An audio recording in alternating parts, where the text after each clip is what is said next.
শীতল শুটকির ভর্তা একদম মুখে লেগে থাকার মতো একটা ভর্তা। এই যে দেখেন, দুর্দান্ত স্বাদের এবং লোভনীয় একটা ভর্তা, এতটাই টেস্টি হয়েছিল। আপনারা চাইলে কিন্তু এরকম একটা ভর্তা ঝটপট বানিয়ে নিতে পারেন। আজকে আমি শীতল শুটকির ভর্তা বানাবো, আর এই শুটকির ভর্তাটা বানালে একদম মুখে লেগে থাকার মতো স্বাদ। তো সবাই দেখতে থাকেন আজকে আমি শীতল শুটকি কিভাবে ভর্তা বানাবো। তো এখন আমি চলে যাব রান্নাঘরে, তো সবাই দেখতে থাকেন।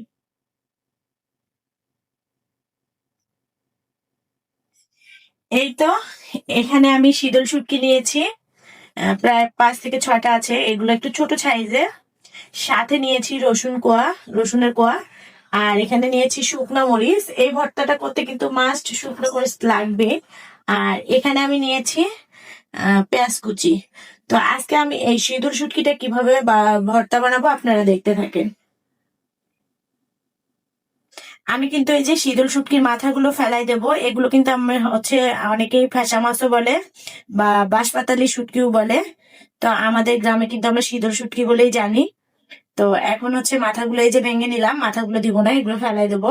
অনেক সময় দেখা যায় মাথাতে অনেক প্রকার ময়লা থাকে, তার জন্য আমি এগুলো ফেলাই দেবো। প্রথমে আমি শীতল শুটকি গুলো ভেজে নেব।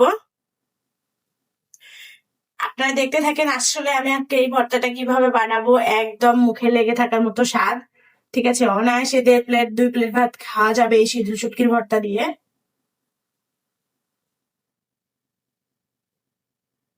এগুলো কিন্তু মানে আস্তে জালে আর কি ভেজে নিতে হবে, যেহেতু আমি ইন্ডাকশন কুকারে হচ্ছে শুটকি মাছগুলো ভেজে নিচ্ছি, তার জন্য খুবই লো হিটে চুলাটা রেখেছি।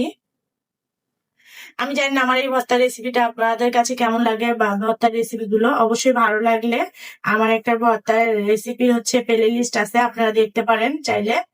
লোভনীয় ভর্তা এবং ইউনিক ইউনিক ভর্তা রেসিপি আছে।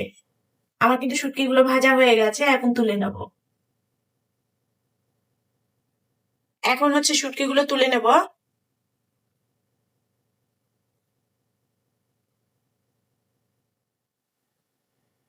এখন শুটকি গুলো ধুয়ে নেব ভালো করে।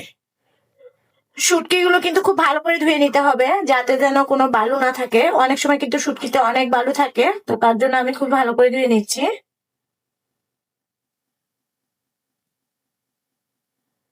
এখন দিয়ে দেবো সয়াবিন তেল। আপনারা চাইলে সরিষার তেল ব্যবহার করতে পারেন। তো আমি আগে হচ্ছে শুকনো মরিচ গুলো ভেজে নেব।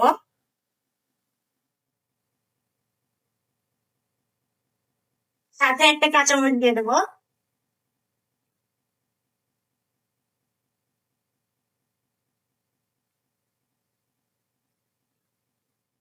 আমার কিন্তু শুকনো মরিচ গুলো ভাজা হয়ে গেছে, একদম হচ্ছে তুলে নেব।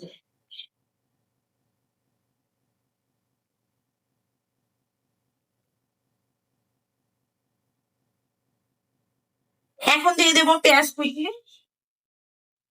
পেঁয়াজ কুচিটা একটু বেশি করে দেবেন, ভর্তাটার স্বাদ দ্বিগুণ হবে। এরপরে দিয়ে দেবো রসুন।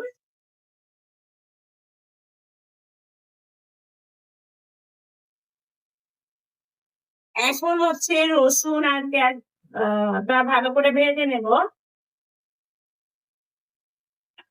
আমার তো এই শীতল শুটকির ভর্তা থাকলে ভাতে মাছ মাংস কিছুরই প্রয়োজন হয় না, এতটাই খেতে সুস্বাদু লাগে বা মজা লাগে গরম ভাতের সাথে।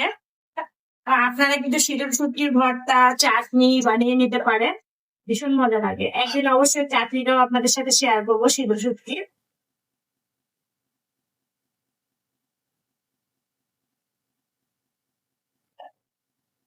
আমার কিন্তু রসুন পেঁয়াজ গুলো ভাজা এখনো হয়নি, আরো একটু বাদামি কালার করে ভেজে নেব।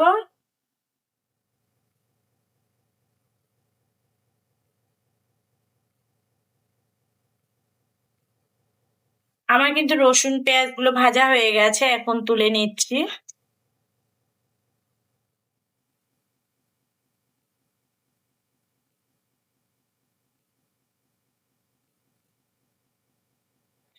আমি কিন্তু হচ্ছে এই ফ্রাই প্যানে এখন শুটকি গুলো দিয়ে দেব।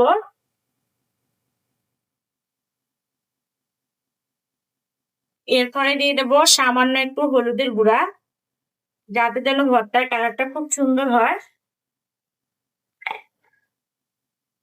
এরপরে দিয়ে দেবো স্বাদ মতো লবণ,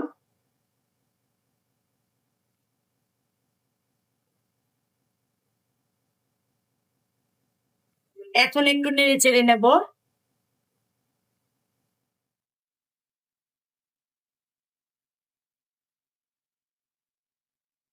এই 6-7টা শুটকি দিয়ে কিন্তু অনায়াসে 5 থেকে 6টা মানুষের ভর্তা হয়ে যাবে। হয়তো বা অনেকেই মনে করবেন আপু এতটুকু শুটকি দিয়ে ভর্তা বানাবে। আসলে শীতল শুটকির ভর্তা কিন্তু বেশি লাগে না, অল্প হলেই হয়ে যায় যদি স্বাদ হয় দ্বিগুণ। তো আমি এখানে হালকা করে একটু পানি দিয়ে দেবো।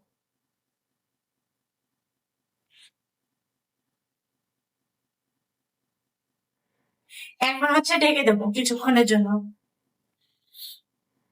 এখন হচ্ছে ঢেকে দিলাম। এখন ঢাকনাটা তুলে দেখবো। এই দেখেন পানিটা কিন্তু শুকায় গেছে। তো আমি আর একটু ভাজা ভাজা করে নেব। এর ঘ্রাণে পেট ভরে যাচ্ছে, এত যে ঘ্রাণ বের হয়েছে। তো ভর্তা তো এখনো করা বাকি আছে। আমার তো জিভে জল এসে যাচ্ছে যে এরকম একটা শুটকি ভর্তা দিয়ে কখন ভাত খেয়ে নেব।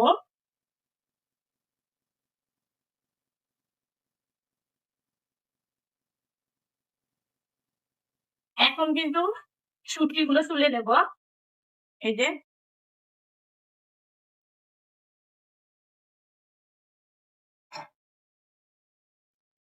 আর এই তো ভর্তা বানানোর জন্য নিয়ে নিলাম বাটনা। আমি তো সবসময় বাটনাতেই ভর্তা তৈরি করি। দিয়ে দিলাম এই যে শুকনো মরিচগুলো। এরপর দিয়ে দেবো হালকা করে একটু লবণ, যেহেতু আমি শুটকিতে আগে লবণ দিয়েছি তার জন্য হালকা করে দিয়ে দিলাম। দিয়ে এখন মরিচগুলো টেলে নেব।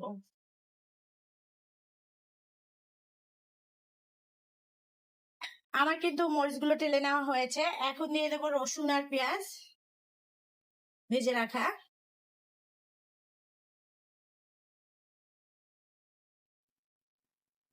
আপনারা চাইলে কিন্তু ব্লেন্ডারে শিলপাটায় ভর্তাটা বানিয়ে নিতে পারেন।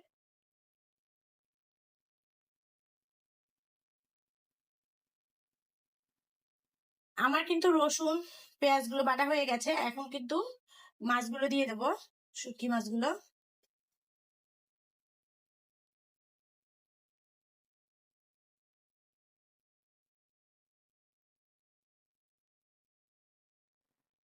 খুবই সুন্দর একটা কিন্তু ঘ্রাণ বের হয়েছে ভর্তাটা বানাতে গিয়ে।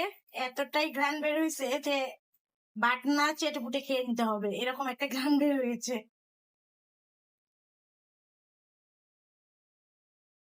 আমার কিন্তু এই যে ভর্তাটা বেটে নেওয়া হয়েছে। এখন দিয়ে দেবো কাঁচা পেঁয়াজ।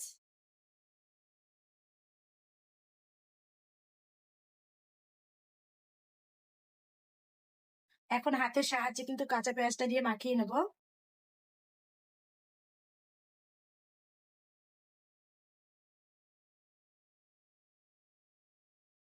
এই তো আমার কিন্তু ভর্তা বানানোটা হয়ে গেছে। তো দেখেন কতটা লোভনীয় হয়েছে। আপনারা চাইলে কিন্তু শীতল শুটকির ভর্তা এভাবে বানিয়ে নিতে পারেন।